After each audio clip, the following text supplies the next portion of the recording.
And we have tried. Thank you. We've tried to expand sewers. We've had some projects go to town meeting. And now we're ultimately voted down at town meeting. That was probably about 7 years ago. Yep, yeah. So Canvas different neighborhoods and we've done outreach and very limited surveys. response. Yeah, I remember Powder Mill Watermill being was the one, first one, and Congamon then Road Congamon Road, while the state was reconstructing being- that road, and, yeah, there was a hope that the sewer line would be able to go in there. That absolutely.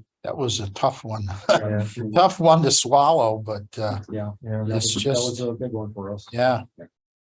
You know, for future planning, particularly reaching down to the corner there where Big Y is and CVS and McDonald's. That McDonald's, I guess in particular, has had issues with their wastewater, Well, the whole strip mall. Yeah, plus- that whole area on that side. Yeah. We're actually talking to Dunkin' Donuts today about issues they have with their septic system. That's Oh. big stuff. Well, Yeah. but I have to say that part of that has to do with inadequate maintenance. You know, there are septic systems that work for those facilities that if throughout the country, and certainly not the Commonwealth, that if they're properly sized, properly installed, and properly maintained. So it's close to my heart that people, for some mistaken reason, think that all sewers are good and all septic is bad, and that couldn't be further from the truth. So I just wanted to put a Right. plug in there for proper septic systems do things that sewers cannot do. And recharging the groundwater is one of them. So we get our groundwater. Sewers bring water to a central location. It's an expensive flush and it goes into the river, never to be used again. Properly functioning septic systems recycle water, which we can, once it's filtered, we can reuse it as drinking water over some time. So when I hear it, you know, there's a lot of bashing of septic systems over sewers. Sewers are expensive and there's a high maintenance, and they also have a cost. So where would you say, what use are sewers appropriate for? High density areas. I mean, certainly towns Concentrated. and cities and, you know, Like, but I mean, we also have really good soils here for the most part. Mhm. Originally, water filtration, as you certainly know, was used, they used sand filtration. Before we had a lot of chemistry that was used, and that's what we used to clean water. Drinking water. Mhm. And if you look at the filter beds up in Westfield, Yeah. right, Springfield Waterworks, that's what they used. And now obviously we're introducing a lot more chemicals to our water, obviously, the chlorine being one of them. But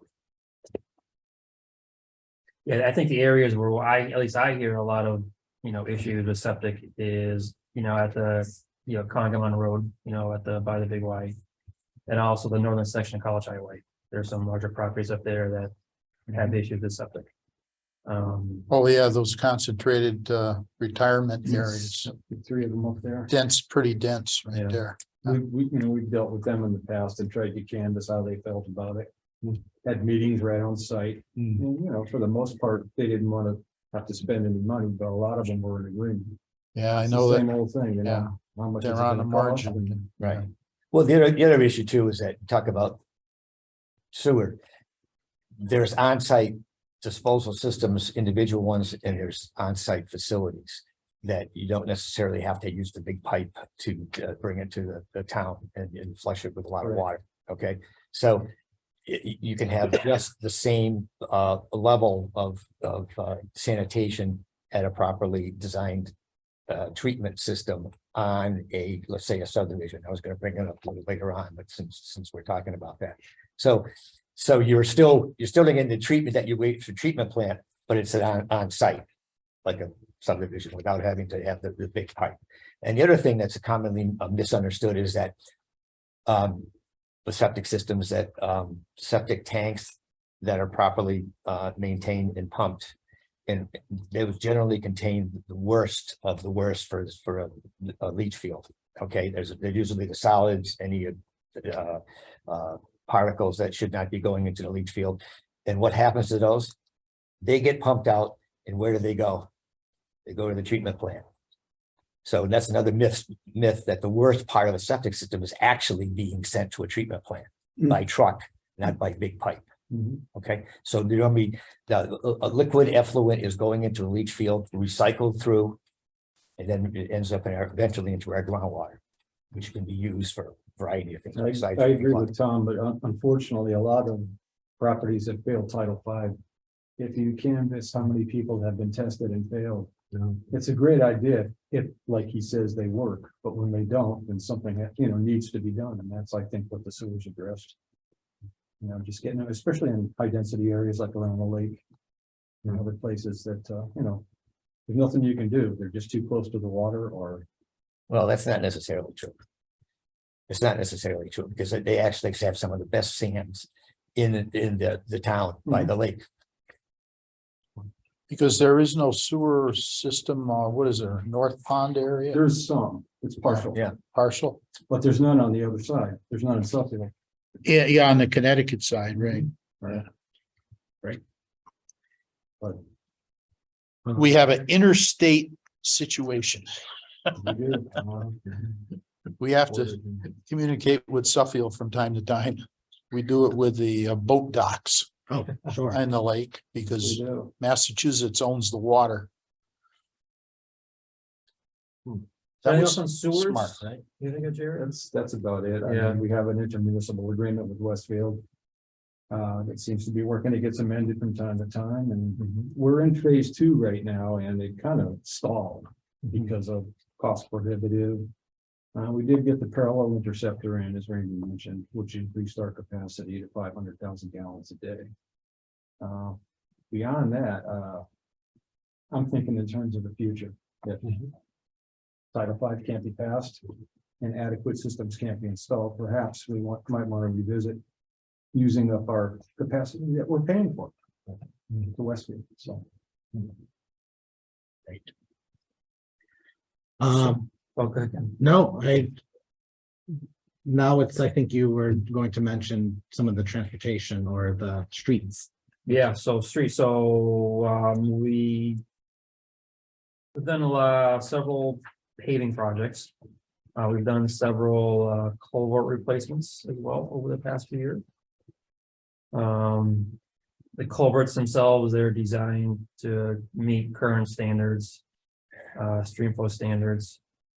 So typically it means they're bigger, larger, more water can pass through them.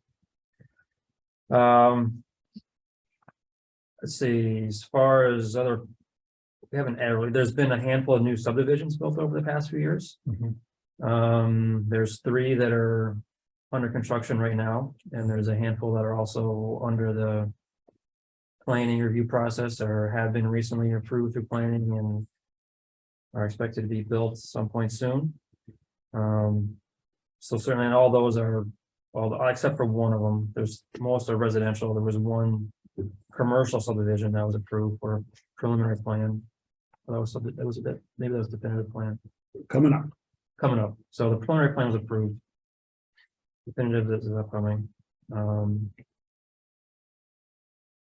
Yeah, I don't know what else. What else would you want to know, Ken, for transportation related items? So we haven't done a whole lot with like bike lanes or complete street programs. You're probably familiar with that term. Yep. Sidewalks. Have we done any sidewalks? We did. Come on road, but that was. Yeah, Did true. Depot Street, So Depot Street. mostly, Yeah. almost We almost finished. 90% probably. Yep, yeah, we almost finished sidewalks on Depot Street. Congamon Road was added sidewalks when that road was built 2 years ago. Didn't you have plans for Powder Mill? I know there was some money. So yeah, actually, we got a grant for designing some sidewalks on Powder Mill Road that I just had a kickoff meeting with some folks on that today. So that's undergoing. We got another grant for a culvert, actually, it's a bridge design on Granville Road. That'll be upcoming next year or 2. For the transportation, seems to me a couple of years ago, Tig Bond did like an analysis or some kind of look at the roads and you had like did you get a priority out of that as to? Yeah, so we did it, it's called the Beta Group was a company that did the. Beta Group, Yeah, it was a okay. Beta Pavement Management Program. And they came in, they did an evaluation of all of our town roads, I think they did it in 2016. And out of that came document as well as a kind of like a working document with an access database. Where you can go in and inventory the roads, make note of their conditions, make note of their deficiencies. And then also, if you did any improvements, you can add that into the program.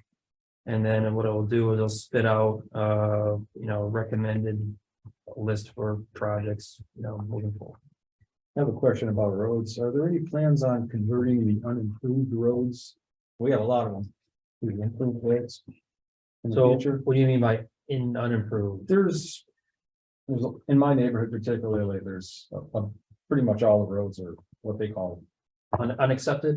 Is that the Yeah, word? that's Is that what the I term? would, unaccepted, yeah. Unaccepted, okay. Yeah. What's the transition to make them go from unaccepted to a town road? And is that something that could be talked about in the future? Yeah, that's a really good question. So we do have a lot of unaccepted roads in town, especially around the lakes. And these are roads that were, for whatever reason, they were built, whether it was through development or through other means, and then at some point the town overtook the ownership or maintenance of those roads, but never went through the formal process to accept them as a town road. So the implications of that is if you have a unaccepted road, by law, you cannot spend town dollars to improve that road.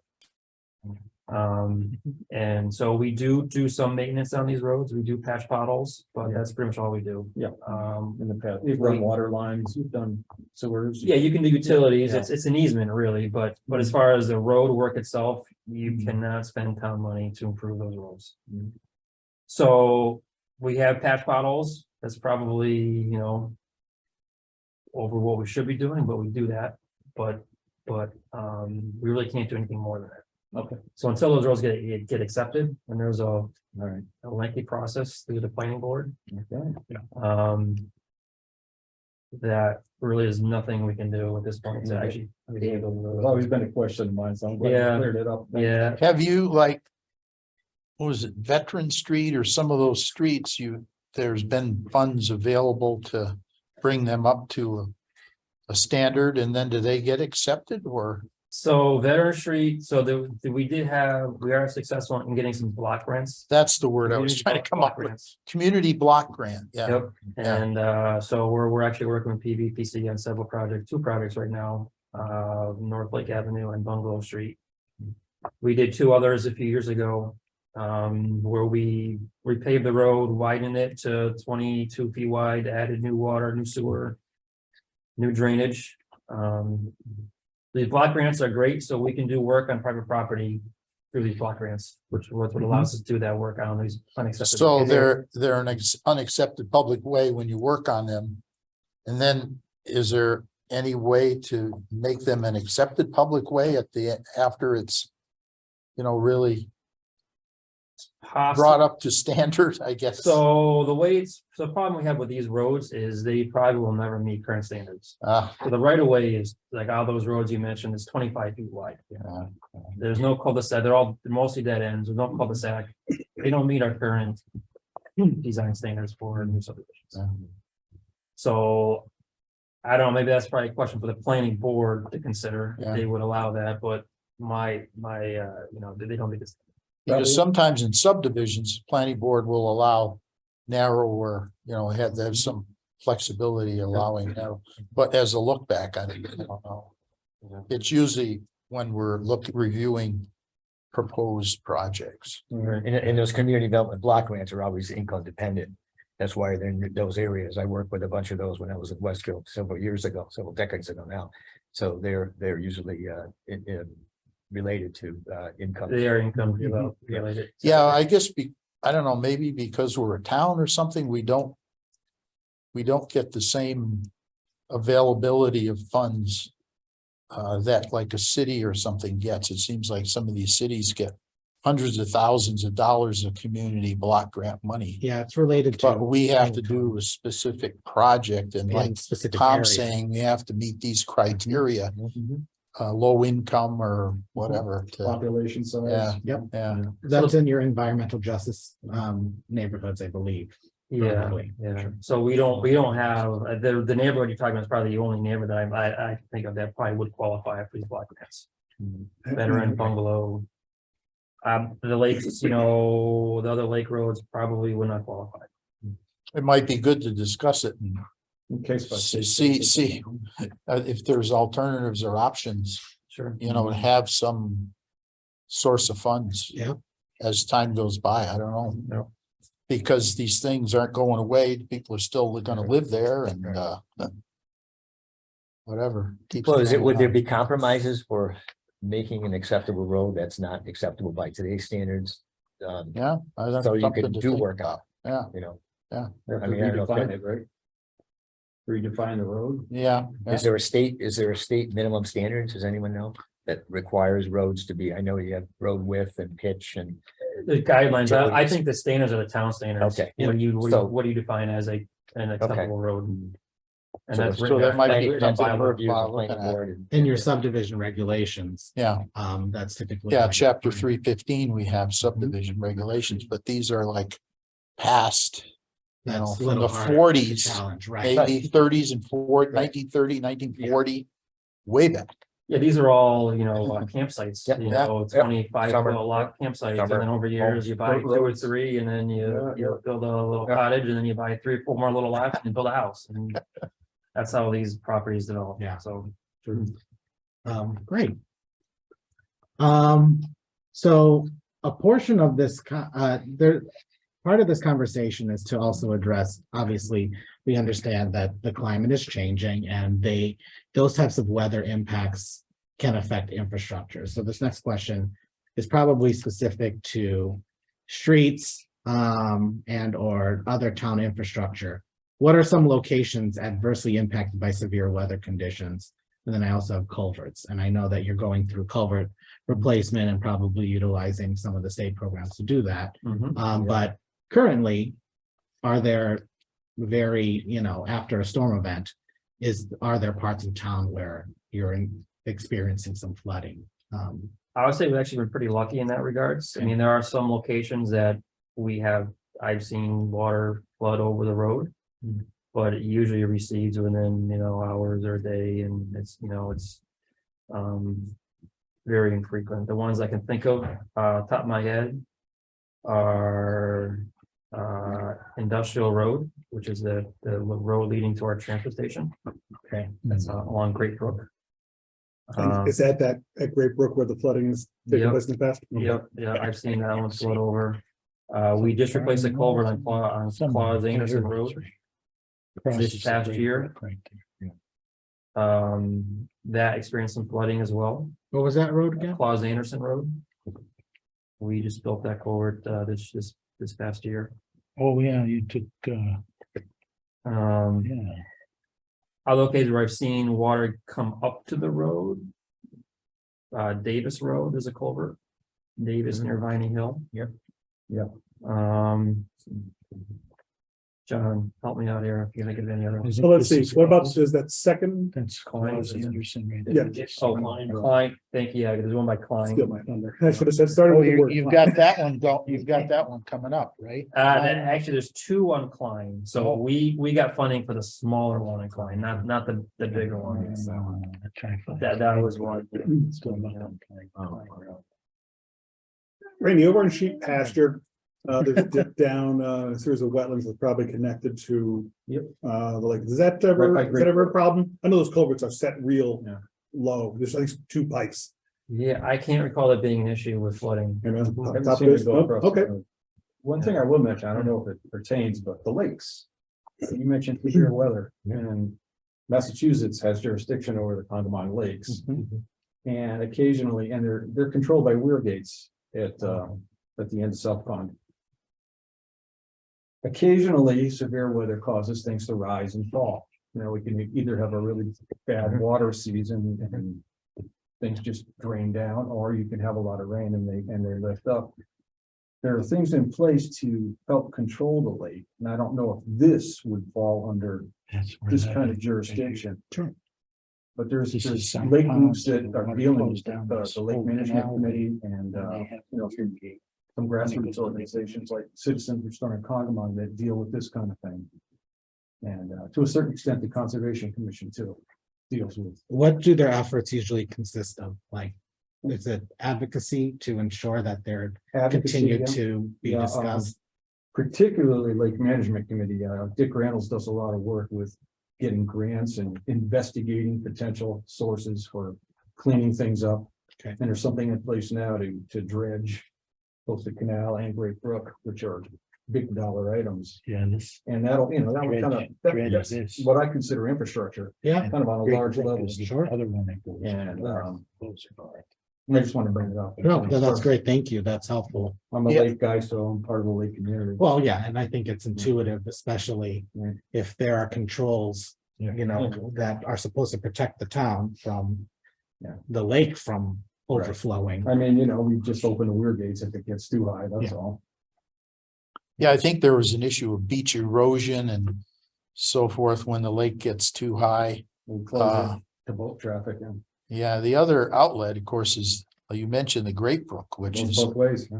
a monstrous project to try to open that up. It's pretty swampy. It is. It, you know, Yes. it's not free flowing down around where you go to the transfer station, you cross there. It's a trickle. From there, there towards the lake, it's like, yeah, very, Congamon to me, clogged it has- up. It has two drains, you know, it drains north and it drains south, and it's spring fed. yeah. So interesting. That's why the water was so good. That's why they used it to make ice to bring it to New York City. It was Sure. awesome. So It people was could- pretty clean back in the day. Yeah, it is. Transportation, general transportation concerns throughout the town, safety. Are there areas of town or intersections which, you know, could be where you are experiencing any sort of frequent calls to the police department, or, you know, that there may be accidents? I would say there are accidents at this location, but I think there could be some improvements, and this is the intersection of Depot, Powder Mill Road and South Long Yard Road. It's kind of a Y intersection now, and it's a Okay. three-way stop. There's also a rail trail crossing at that location. So there could be a lot happening at one spot. So there was a study, I think it was maybe through PVPC, a corridor study, maybe 10 years ago, looking Oh, here at they that. go. Yeah, it's At that area. And I know that proposing some suggested. Wait a minute, it's after. Oh, let's Uh, see past. Making more of a key intersection. Yeah. Okay. And maybe incorporate some features for rail trail crossing as well. That's the first one that comes to my mind as far as where we could possibly. How about Sunnyside Road and College Highway, where Sunnyside comes in at an angle, like a 45-degree angle rather than a 90-degree angle? Yep, that, I know there's been accident or two, but yeah, so College Highway is a state road, so I would see a project like that moving forward with a state. oh, that's DOT right. project. Yeah. You could say the same thing at Buggy Road as well. Buggy's also got that same kind of like, Yeah, 45 coming out degree. Los Anderson as well. Oh, yeah, That can be difficult to get out there sometimes. Claus 'cause The Anderson. traffic on cause on Anderson. Central too. On is the pretty corner fast. there, It's yeah. pretty, well, Yeah. the traffic going, I've had to stay there for a long time and say someday they're Yeah. gonna put lights there. I mean, Huh. not in the near future, but someday. yeah. Yeah, I recall Depot and Powder Mill. That was at the community meeting. Someone had identified that, and there was it was one of the top 5. I think under threats. Yeah, and the rail trail crosses there too. So Yeah, you've so got it makes sense. pedestrian, bicycle stuff, and you got, There's also makeshift parking lot, people kind of overtake a spot. It's Ah. not town property, but they use it for parking, and so. And they gotta cross the intersection and get to the rail trail. have you heard anything at all about, I don't know how the traffic counts are going. By Tractor Supply where Tannery Road comes into College Highway. At one time, well, when Tractor Supply was built, planning board required them to make a deposit into a fund to support a traffic light. But then the other 3 properties at that intersection did not participate, or they weren't required to, because they didn't have any project going on. Mhm.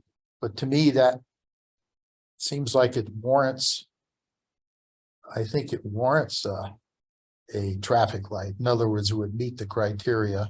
And I think that came up when there was proposal for development of that industrial land on Tannery Road, that they would in fact, the developer would put in a light there. The So, light and widen the road. yeah. Yeah, so. Turn lanes and that kind of thing, but So that is a potential project.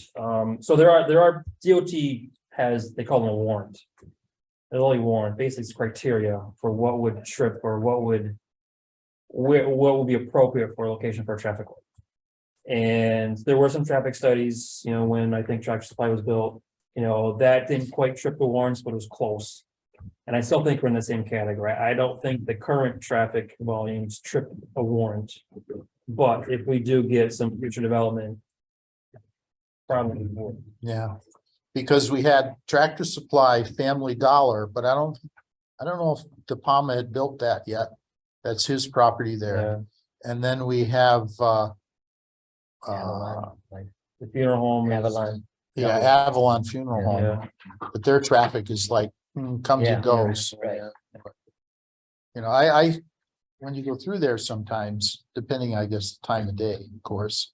Tannery Road is trying to handle Mhm. people commuting, and you're getting, sure. you have So- to sit on Tannery Road Mhm. a long time Mhm. sometimes. Yeah. So there was a traffic study done through that Carvana project.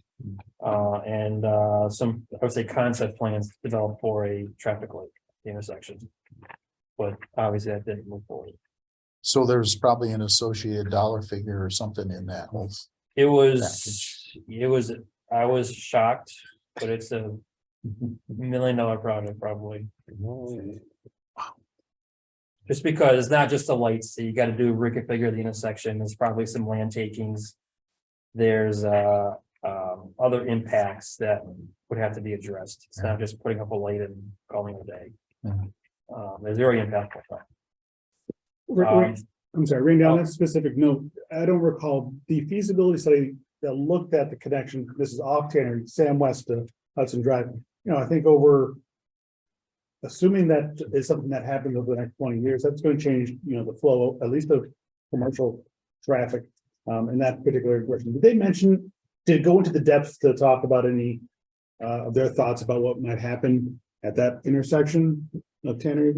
I don't recall it going there, I just want to ask. No, I don't, never ever got that far with the project yet. So actually, I was writing that down. Another project, Ken, that we are working on is looping Hudson Drive to Sam West Road. Again, stealing my thunder. Sure. And that would, well, It's a great planning project. it opens up, there's a large tract of property that's current sand gravel operation. They're almost done with that, and they would be looking to sell that off as potential commercial development. Okay. And so we've got 2 rounds now of grants, site development readiness program grant. Site readiness. I think it's site readiness program. So the first grant was for more of a conceptual evaluation. And then we got for the second grant, which is the design of the new road. And at that time, we'd be looking to extend water, sewer, utilities to that area. As well as, other utilities, fiber, gas, whatever we needed to support a industrial park. If I can interrupt for just one moment. Dave Sutton, is able to pop in, he's we'll call it Director of Buildings and Grounds. Whoa. Yeah. He's gonna be here for about 15 or so minutes between his other obligation. If there's something specific to that, figure we could ask that. Otherwise, happy to have you here, Dave. Always good to have your company. So maybe one more question. Well, it could be for both Randy and Dave. Town planning documents that DPW or the facilities department use for prioritizing improvements or capital needs. Do you rely on a process, or are there planning documents? Sometimes towns have sidewalk plans, sometimes towns have a capital planning process through the select board through town meeting. Is that something that happens in Southwick? And how do you go about prioritizing projects? So for highway purposes, we do have that pavement management program document. Yes. So that we do utilize that. And typically, the way the process works is, we go through our budgets, so we're starting the budget process now for FY 24. Okay. And, I'll put a request for some dollars for, I just call them, it's a blank paving infrastructure projects, no specific locations. But I just put a number out there for paving projects, basically. And the select board, finance committee, through their budget process, they make a determination, okay, here's how much we can afford this year. So in the past couple of years, it's been about $1 million, $1.5 million for paving projects. And then, so what I do is I take that pavement management program and I kind of prioritize a list of, okay, here's my wish list. And I present that to the select board and they have their own wish list, and then we usually meet and we kind of decide, okay, here's the best use for these funds for the year. So that's kind of the planning process for road projects, culvert projects. As far as water or sewer projects go, waters, we do have a capital improvement CIP plan that has been updated. We just kind of go through that one at a time, really, and as projects kind of really come to the top of the list, that's when we address them. Okay. So last couple of years, we've spent a lot of money on that Jerry Jike pump station project. That was it's a $5 million project, which was a huge project for the town. Moving forward, the things that are on the list, such as putting in redundant pipelines for our water tanks, replacing some water lines. Looking at locations for a new well, those are things that are on our kind of next So you get the North Long Yard. pump station upgrades, That's all one pump upgrade. increasing those existing, Those are the ones that are near the top of the list. those are, Can I ask a water question? What is our actual dependency on Springfield water? And would we ever be able to have independence from that with just our town wells? We were close. Wow. We were pretty close. We had put in some chlorination, so we didn't have to use their water to chlorinate ours. Okay. And flush out our pipes. We put in that and we reduced quite a bit, like the dependence on Springfield. Okay. Yeah. so that was about, so 2015 or so, we never chlorinated our own water until 2015. Okay. So the way we introduced chlorine into our system was by using running Springfield water, because they was a chlorinated system. All right. And it it was mixes with ours? blended and it was chlorinated and it worked. But we went through that process 2015. And that did cut down our reliance on Springfield. So this time of year, we could probably be okay without running Springfield water or, I was just wondering if we could envision a time when our own infrastructure would handle our own demand. So it's possible. There's a lot of ifs there. First of all, we have a permit through Mass DP, which regulates how much water we can take out of all the wells. And that number is pretty close to what we would see today as far as a good, decent use day. It's 1 million gallons a day of what we're permitted to take out of our own wells. This time of year, we're probably running, 500,000-600,000 gallons of water a day. But during the summer months, we're over 1 million, Irrigation, yeah. 1.2 plus, if not higher. Sure. So those days, summer in particular, we would have to rely on another water source. And We so could that's, see that's that when in, we- like into the future, pretty much. So I would like to increase our withdrawal, and we're working on updating our permit with Mass DP for that purpose, which is a good thing. But I also like having the Springfield water as a backup. If anything goes out, it happens at our own wells. Droughts, yeah. We need, well, not a drought, but say a mechanical failure or some kind of other issue, contamination, we need another water source.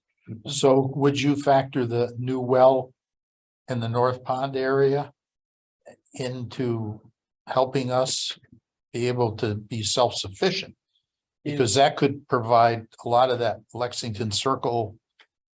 I mean, there's pretty heavy house or dense housing Mhm. off in that area.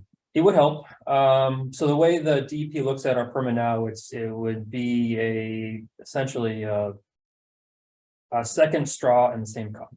That makes sense. So we're allowed to take out so much water a year, whether it's point A or point B, it's all the same cup. No. So we would have to probably go through a process to update that night. Now, that can't be done, but I mean, that's Are the we process. trying to get a little increase in what we can extract from the cup? Right now, we are, yeah. Because, I mean, theoretically, we have some growth going on. Not Yep. huge, but Yep, and actually, John and I have been on some discussions with some folks at DEP and Department of Conservation and Recreation regarding what it's called the water needs forecast. Yeah. Because part of our water Oh, withdrawal yeah. permit, we have to go through this evaluation where actually, well, DEP will tell us, they'll say, here's how much water we think you need. And that's what you're gonna get. You know, it's not like you can take how much, whatever you want. This DEP says, based on your population and, you know, your projected growth over the next 10 years, which is not a great thing. this is. Since our what you're gonna get. population went down. This is it. So that's, Not a lot, but it did go down. that's the battle we have right now. So, but I do think we are gonna increase our yield a little bit, and there has been just the last couple of weeks of some. Because we've discussions got between- the Hudson Drive industrial area over there with potential. But a lot of those companies, I don't know how much water they use, maybe not a lot. Yeah. And then you got the Greens East and West, which came on, they're on town water. Yep, you would have the Depot Street condominiums on that water system. There's a. Oh, yeah, and there's the apartment 100 apartments. Yep. There's At a couple of 42 Depot Street. marijuana facilities, right, that would be on town water. So there's a little Okay. bit of growth out there that, Yeah. and I've sent all that to DEP to try to justify. You know, why we think we need more water. Yeah, That's good. And they're reviewing that now. cool. They don't have anything like a Okay, but- credit system, right? Like you mentioned in that, you say we draw 500, 600,000 during the winter. And $1 million plus in the summer. If it's $1 million a day, is there a way that we could work out a deal that? You know, whatever we don't use in the winter, we can apply to the summer? I don't think they. You know, so if we were allowed $1 million a day, we're only using 6, and we stockpile the 4 to use. During the time when you know the demand's gonna be huge. I've never asked that question, but I'd be surprised if they would allow that. And they're looking at really the summer demands and what that water withdrawal impact would be on. Lakes, rivers, water bodies in the area. Rollover gallons. Something like that, you know, just instead of just $1 million year round every day. Yeah. You could offset something that kind of really need that. So during the winter, during the summertime, you could do 1.2 million. Yeah, 800,000 in the summer. Take the aggregate and just, Put up some more tanks. yeah. that's. Yeah, I volunteer to take one less shower a month. There you go. Yeah, I'd like to object. You take one? So, Dave, I don't wanna, you got, your timeline is short, Dave, so Yeah. did you wanna? yeah, Dave, with regards to buildings and facilities, how do you identify, or is there a process by which you have understood your infrastructure that you're responsible for can be improved or updated? How does that go through a process? Right now that we've gone through our green energy usage, we evaluated every building as to what we're using, how we're using it. And I've only been here a year, so I'm looking at the decay of the buildings. Sure. That's the next biggie. We got, major project just completed at the fire station. And we're about to enter into 2 major projects for this building.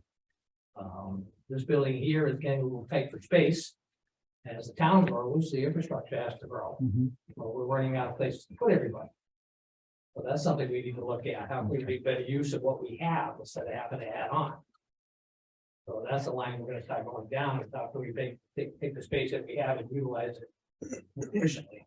in the police department, that's coming under some study, aren't they doing Right, it? right now, we're looking at the roof structure, because that's an old building. It's got a slate roof, that's being looked at for repair. The cupola, which is a landmark on that building, needs to be taken care of. The HVAC system is in extreme disrepair at the moment. We're looking at that. But one of the things that we're trying to do in buildings and grounds is to try to bring as much of the stuff back in-house. When I took over, one of the things that I had said is that, you know, we sub so much out to other companies, and of course, that costs us a whole lot more money.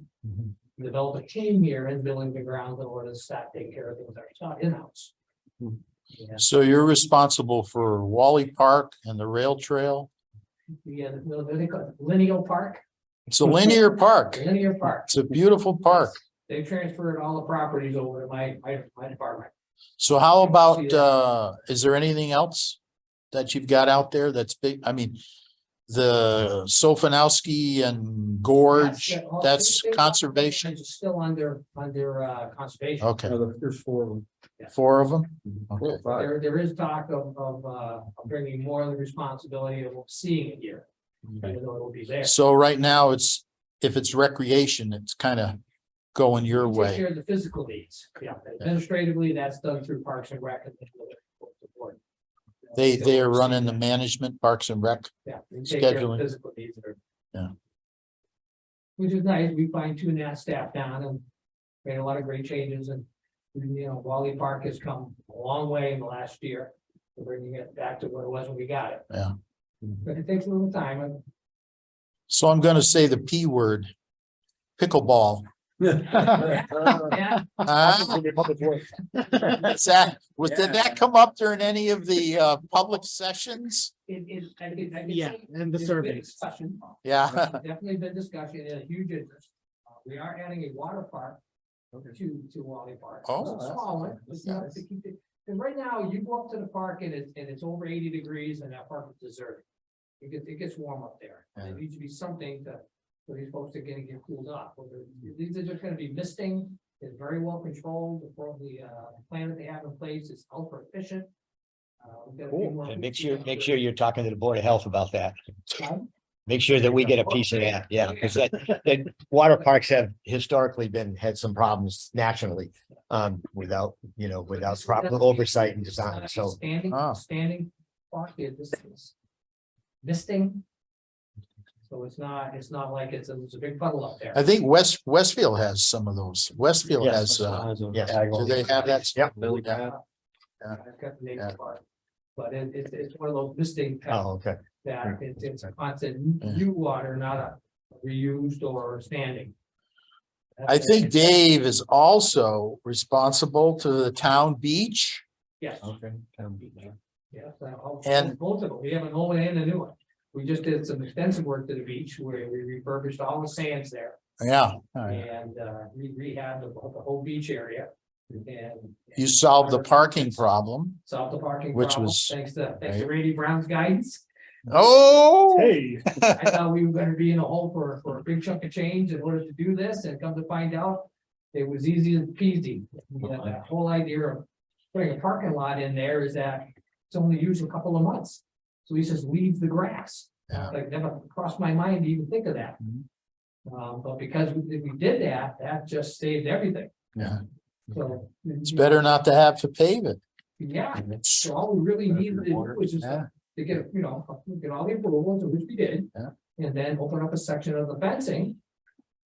Mhm. And that was pretty much it, and we generated 30 more parking spots. Yeah.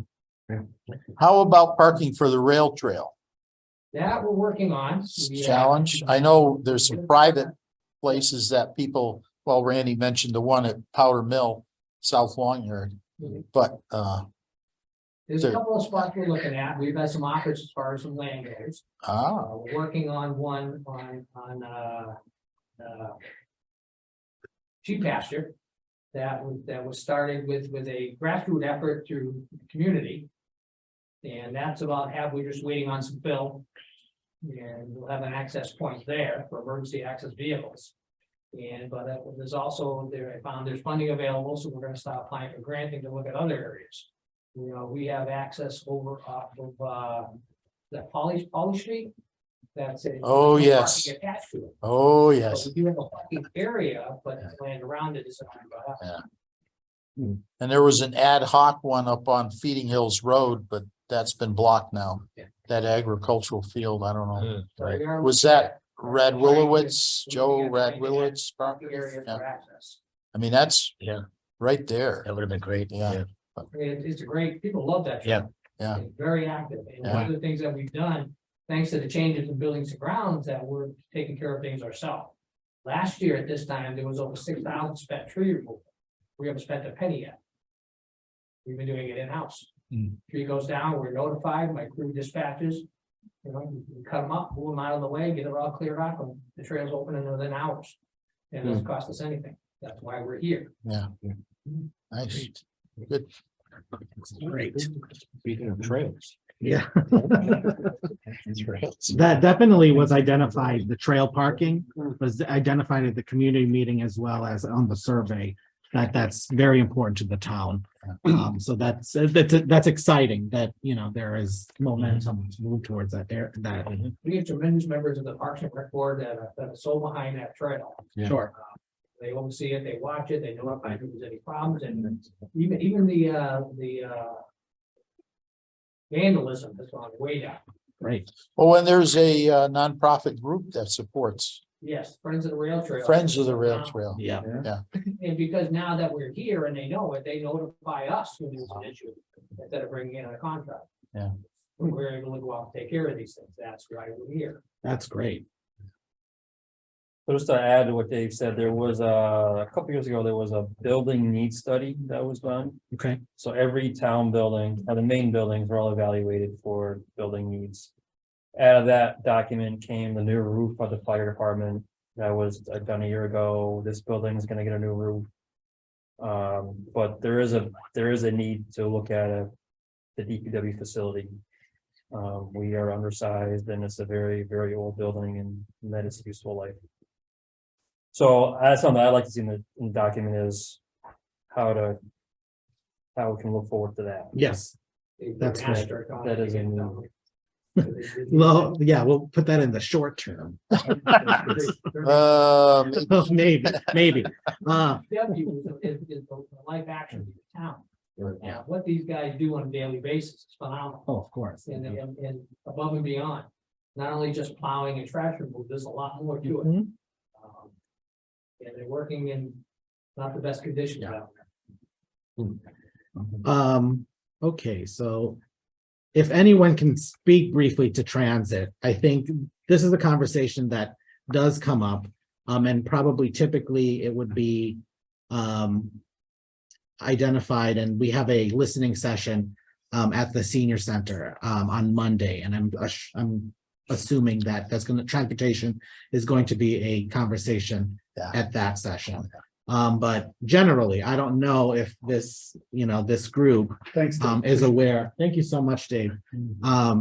Conversations with regards to transit needs. Sometimes there's a conversation, sometimes there's not. Yeah, I think the senior discussion may bring out the fact we contract with the Franklin Yeah, Regional something, Right, Transit Association. Yep. And I think it's wanting, or there is, and of course, the aging population. Yeah. Mobility is tough. I mean, for some of those people, I don't know that whole thing. I mean, I can Okay. still drive a car, so. yeah. But you're supposed to. Yeah, go but I- outside. I'm not supposed to be, That's but not what no, I heard. Not quite there yet. not quite there, but it's creeping up. Anyway, So that's, Yeah. yeah, we don't have, and I mean, Uber, Lyft, I don't know if Taxis. there's anything. Once in a while, you'll see a taxi. Yeah. Yeah, but I've tried Pretty rare.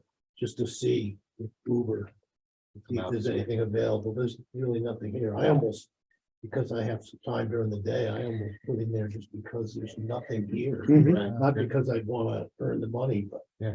I'm around the house all day long doing not much of anything. If somebody needs a lift to go one place to another. Yeah. so there's maybe a window or an opportunity to have some kind of provisions for that sort of thing.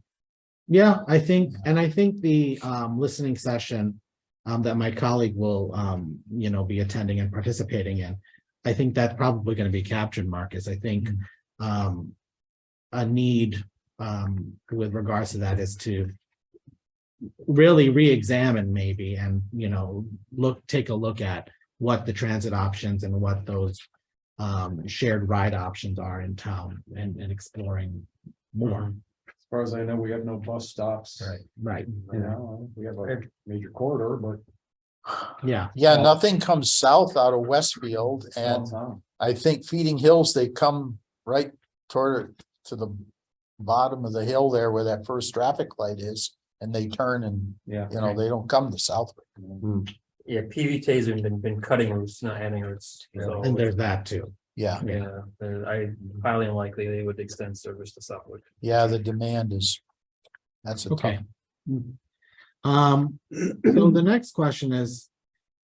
Implementable recommendations will be presented in this plan that affect governance, town services and facilities. So there's going to be recommendations in here, like maybe taking a look at the DPW facility and, you know, ensuring that there be, you know, among other things. And knowing that it can be difficult to navigate capacity at town boards, volunteer boards, and some staff. What do you think? And they're necessary to accomplish the goals and strategies. What do you think is needed in Southwick to move forward with a decision-making process?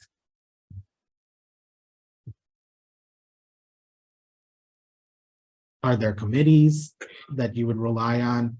Are there, you know, identifying, you know, and I've shared with the Master Plan Advisory Committee that after a master plan is adopted, then you have to implement. So then another committee, Master Plan Implementation Committee. And There you- is a capital improvement committee or capital, Capital Expenditures Committee, yeah, Capcom. and I don't know. How they function, authority wise. Do they, I guess, just make recommendations to town meeting? Or to the select board for including money or projects, you Yeah, know, they're- in the budget? They're more of a subset of the select board, I would say. There's a select board member, FinCom committee member, and a few others on the board. But any capital project that exceeds $25,000 has to get reviewed by Capcom, and they issue a favorable or not favorable. And I think the formation of that came out of an earlier planning process. Great. I don't know whether it was the 97 plan that never got formally adopted, but a lot of the things that were in that draft ended up, you know, moving Being- forward, Okay. setting up some things. And is that process working? I think that's another follow-up is, Yeah, are you finding that it's hard to identify projects, capital projects, within the current existing structure of bringing it to these various committees and then the select board and then putting it on the town warrant? So as a department head, I mean, I'm responsible to make those, you know, requests to those boards. With guidance from, you know, other boards that I report to. But, do I they don't have think, I like don't a think there's a, they have criteria or a form you have to no, complete and that kind of thing? if There's you no form. propose something? it's just when I submit the budget request, you know, I'll have certain items that are capital items that exceed 25,000, and then I'll be asked to provide backup for that to those, you know, I'll have to meet with Capcom and discuss those projects in more detail. But there's no, I don't know if it's formalized, the process, but it's the way it is, I meet with Capcom. They vote yea or nay, and that goes to select board, and then they make the ultimate decision. The other source is the Community Preservation Act. We have the Community Preservation Committee. Yep. And there is I don't even say reliable source. I mean, it's an additional surcharge on the real estate, which has been at the highest percentage, 3%, I think.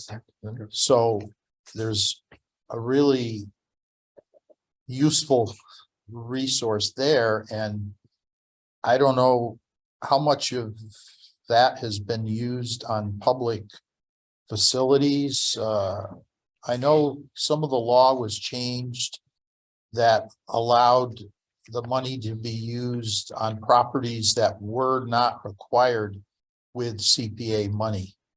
So if you had a public property that had been donated or bought many years ago with some other money, Mhm. you could in fact use the CPA money to build something like a spray park or a ball field or, so that's how some of these larger cities and communities have ended up having access to the CPA money. Great.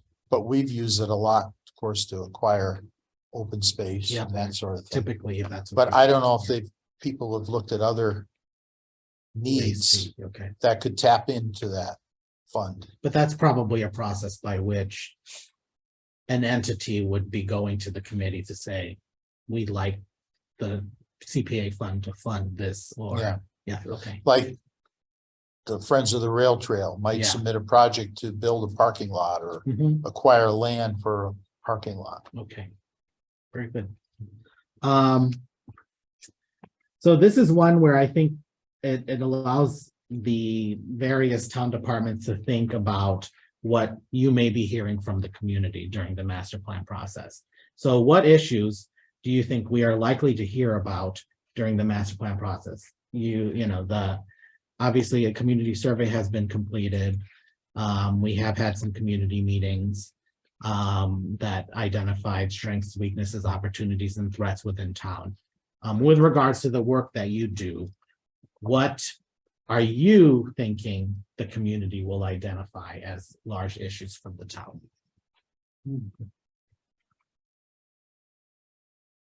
It's a good one. As a town whole or as a I small think, sectional? no, I think, as a town whole, Yeah. if there are particular sections or departments, like, because you are obviously operating, within your role in the town.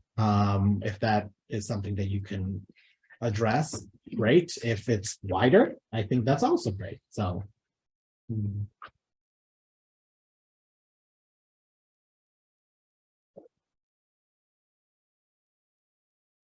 Well, I know occasionally some lands come up and become available.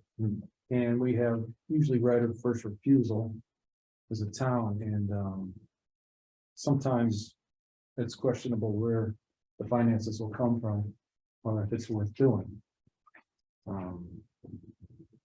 That was kind of a thing people were talking about last year. Trying to think of above and beyond that. That's chapter 61 when we're talking. Chapter 61A, yeah. It You're is. talking about, yeah. Yeah, 61 Does that acre. apply here? Oh, yeah, absolutely. So, yeah, there's, if you have a 5 acres and you have a farming use or agricultural use or commercial recreation use, you can apply to put in chapter 61A. Right. You get a reduced tax rate, but if you ever sell, then the town has a first right refusal. Right. That's what I had. And They have to usually, pay back the difference Yeah. between Right. the benefits they got in the tax breaks for those years, I believe. It goes back to, yeah. I have a question to go back to you. Did they ever assess the evaluations and put those in some format that we can look at? In other words, having the communities already told us what they're wanting by, and depending on how many people actually return those. sure. oh, we had a tremendous. Something better. I know, I did. I did mine. We have, on the Southwick 2040 website, there is a report that has 900 responses. So there were 900 responses from the community through the community survey. And in that, there were also a lot of free response questions, and the committee members took those and did an additional analysis to that. So on the website, there are summaries of the findings from the survey. At the community meetings, I just prepared for the committee the summary of the top 5 for each of the various groups, and that will eventually be posted. So there are those resources in town, but I think depending on who you talk to, obviously there's going to be a different perspective of what are the issues, Mhm. right? And so those are the types of questions that we're asking everyone is, what are the issues? What are the ones that, should be lifted up and addressed through recommendations and goals within the context of the plan? But yes, those resources, will eventually, or should eventually be available online. I would agree with Randy, DPW infrastructure. It's Yep. important because they take care of everybody else. Be top of the list. Yeah, and I think because Randy has been part of the master plan committee, he probably saw in the survey that his department is getting, good marks. So there's obviously. Hold on, I typed in a bunch of, I had to be manually entered. That's a mixed bag, Randy. I think the following and, obviously that kind of, the conversations about that oftentimes leak into the survey. But I think generally, it's clear that the DPW is a department that's dedicated and that a lot of the responses and, staff too reflect the work that DPW is doing and the ideas that are coming from the capital projects that he's attaining, the grants that are happening through that work. Tom, did we have any health issues? I know the pandemic was hell, but did we handle it reasonably well? Clinics and people knew what to do and all that? Well, it was challenging for my predecessors, for sure, and unfortunately, some of it's starting to increase, COVID as well as influenza. So we're certainly not out of the woods. So I wouldn't look at the rearview mirror and say, in other words, we're still handling it. Yeah. And it remains to be seen where it's going to go. But we've learned a lot. Public health in general because of what happened the last 3 years, and we're better equipped than we were, in January of 2000. Yeah. And 2000. We do have limited medical facilities here in Southwick. We don't have any urgent care or Actually, we do. we do have an We urgent do have care urgent one. care, yes. Don't do. know about it. Are we No. including veterinary services Yeah. or? No, no, right next to the Southwick Villages. They just moved in a Yep. couple months ago. Yeah. Yeah. Oh, I didn't know that No, was there you urgent go. care. I thought that Gotta was get out just, more often. I didn't see Yeah. any sign that said urgent care. Yeah. Like they have in It's Still Westfield. go to Yeah. something.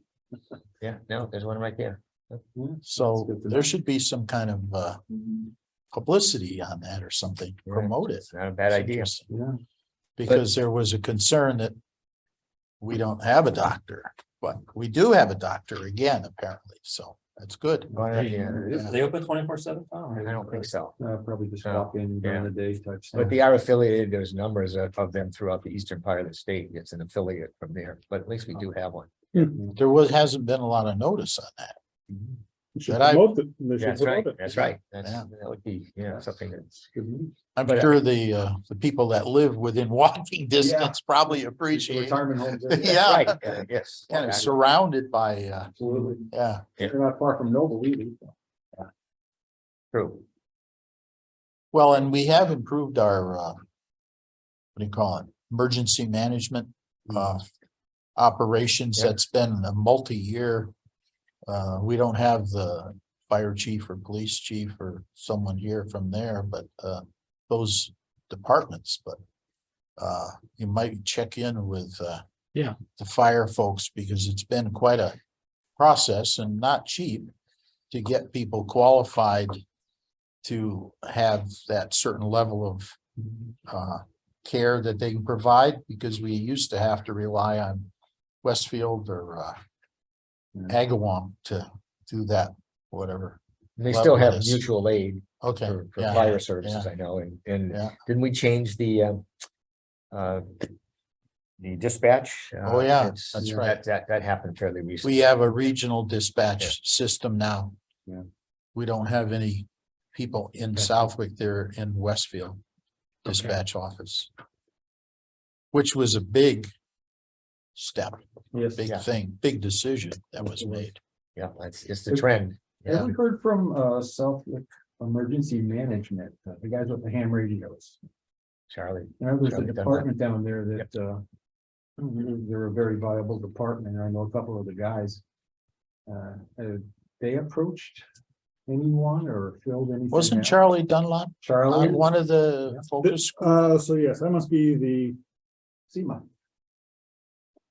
boy, I wonder which one he fit into.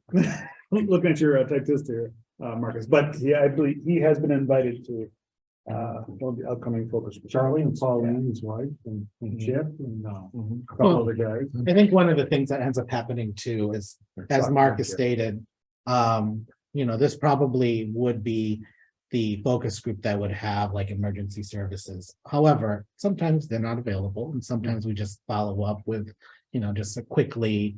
Yeah, it would be, I think, useful to meet, For sure. talk to the Yeah. police chief and, Yeah, because we have two new folks, although they're both. I don't even say, came from the ranks, yeah, but they're new to that specific position, so. yeah. And so they definitely have a perspective. They know the town well because they've been here. The last question is. Are there any unmet needs that can't go unaddressed without diminishing the quality of public services in town?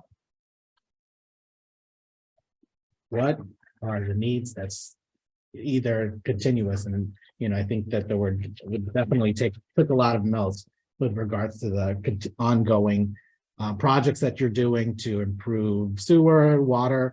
Are there additional context? Is there any additional need infrastructure wise or services wise that should be addressed?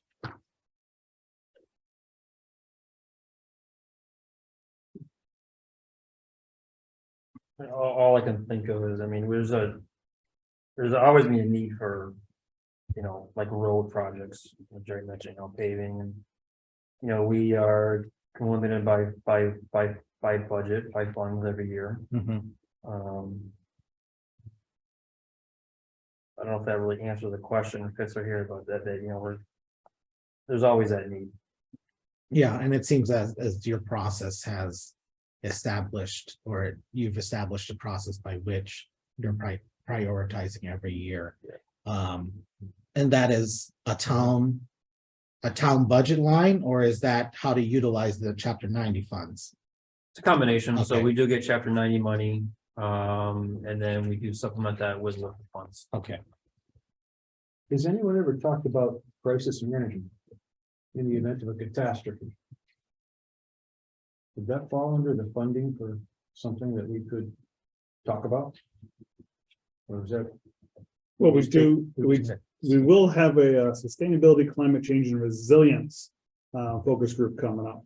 Of which Mr. Dunlap will be participating, and that surely will be. But they'd have some insight into answering that specific question. Yeah, and I think one of the things that ends up happening too, and when we prepare these chapters and prepare recommendations, is we rely a lot on your previously adopted plans. So Sure. hazard mitigation plan, your community resilience building workshop summary of findings that you did in 2018, your open space plan. Those are plans that we're going to rely on. A lot of those recommendations, they're going to be lifted up and they're going to be included. So if there has been an identification of, possibly taking a look at Crisis how management. to address this, of which any type. probably is found in the hazard mitigation plan and the Yeah. community resilience building. Yeah, I think, Something. that group, the emergency management group, is gonna have pretty good handle on the organization. I'm thinking back to the infamous snowstorm, ice storm or Yeah. whatever we had. 2011, yes. Yeah, where Yes, Snowtober. we were out of electricity for several days. Yeah, Good example. And that's the kind of thing that I think can hit again too. mhm. Ice Okay, well, in particular will just wipe us out and, that's definitely that in was your, important to have backup generators and those kinds of things in the infrastructure. You're right. I mean, you have one at DPW garage. Mhm. And so you can function. There's one here, you know, and we require gas stations to have backup power. The new ones, right? Yeah, yeah, Not retroactive. not retroactive, but I think well, It's not a maybe, bad idea. maybe there is one that doesn't have, whatever. But boy, when that hit, you realized, If you didn't have a generator, you wished you did. boy, Yeah. it was pretty crazy. Especially those with grinder pumps. So, yeah. You're good for 60 gallons and that's it. You can't Yeah. live in your house anymore. Unless you call Randy. He comes around his generator truck. Please pump out my. Another reason why septic system. Oh, Don't have to worry about that. Wish I was on gravity. Yeah. Yeah.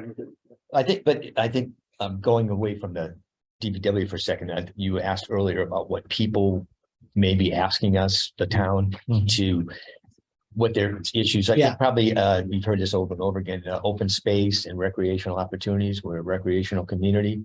And pickleball was mentioned earlier, things like that. There's every time we see a new subdivision come in, some people are happy about it, some people are not so happy about it. Puts a strain in our infrastructure, but also it takes away from a valuable open space. So I'm sure we're gonna hear a lot about that. Oh, definitely the open space and recreation opportunities. Yeah, thank you. Ken, maybe this is worthy of a follow-up phone call, but just asking the question, and understanding that Southwick's part of a regional school system, is this the proper forum to answer that specific question about unmet needs? Sure. So perhaps I'd be happy to help coordinate a follow-up with someone from the district. Yep. Or I'll ask Mr. Jupp to help facilitate that end of the discussion. Yeah. Understanding at least that amongst the reports that I skimmed and the ones I had to type in, that was a frequent topic. And granted, the handwritten surveys come from a different population that's probably more significantly divorced from the school system. Yeah. But it's fair to say that would be The school system, critical yes. of what's being provided. So I just wanted to raise No, that that's helpful. for that Thank you. question. Number 8. Ken, you just mentioned hazard mitigation plan, just FYI, so we are updating that plan. Great. There was a kickoff meeting today, I was involved on that. A busy guy, Randy. wow. Not at all. What else did you do today, Randy? Did you have lunch? Did you have time for lunch? I did some. Yeah. Most days they don't. So there's no gypsy moths yet. There you go. Awkward. So anyways, then just keep that in mind, was it? Great. So that's currently being updated. Yeah, probably won't have a draft till July. but Okay. It's, It's good that these things are being talked about. It's a pretty good town. Well, so, I think there's still opportunity for all of you to be engaged with regards to the current process that we are looking at. The master plan committee meets bi-monthly, not bi-monthly, twice a month. And we'll be going through drafts. We'll be going through starting to talk about recommendations. There will be an implementation workshop, which would basically discuss and address the recommendations that we want to put in the plan, and the master plan committee wants to explore putting in the plan, that come from the focus groups, that come from the surveys and the survey and the community meetings. So thank you for the discussion today. It's been very helpful for the project team. There's a lady in the back of the room that's been listening to you Yeah. guys, us guys. Yeah. Do you have anything you want to say? You should come forwards. Oh, no. Oh, driver. Oh, she's your driver. I'm still recovering. No, because focus groups like this take time, during full days worth of work, or whatever you have going on in your life. So I have to commend you because it's not easy to spend that time. I think you hit upon the topics that, as a citizen here, that I'm proud to be in Southwick. I lived in Enfield for 40 years until I married my husband. But I live in a small town, and I think that it works because of the communication of the volunteers and people who are in charge. I have to give the DPW credit. I live on the lake with Jerry, and they are right there whenever we need anything, from the rail trail to anything, whether there's a small sewer problem, whether there's a water problem. The issues that you addressed, I think are really great. I think someone, one of them brought up transportation. As a 70-year-old woman now, I look at transportation, I drive right now. But I know in Enfield, they have the magic carpet rides that take people to different locations. That's a wonderful service that they have. Another one, the emergency services are really important to me. I'm glad to hear about the urgent care. Because there are times where you need something small, and you can't go to an emergency room. So I think it's great that Southwood looks, yes, the open space and the recreation, but I think that comes side by side with what you need for care. And the one that I think is the most important to me, or besides the emergency, would be the water. I get those brochures of water and the quality of our water, and that disturbs me. It's improved over the course of the time from the Springfield water coming in, and I'm glad that we have that communication. I'm really pleased to hear that we're getting to do well, and looking at the way we take the water and use it. I get tired of having to have the water restrictions in the summertime, so I think it would be great. That's a tough.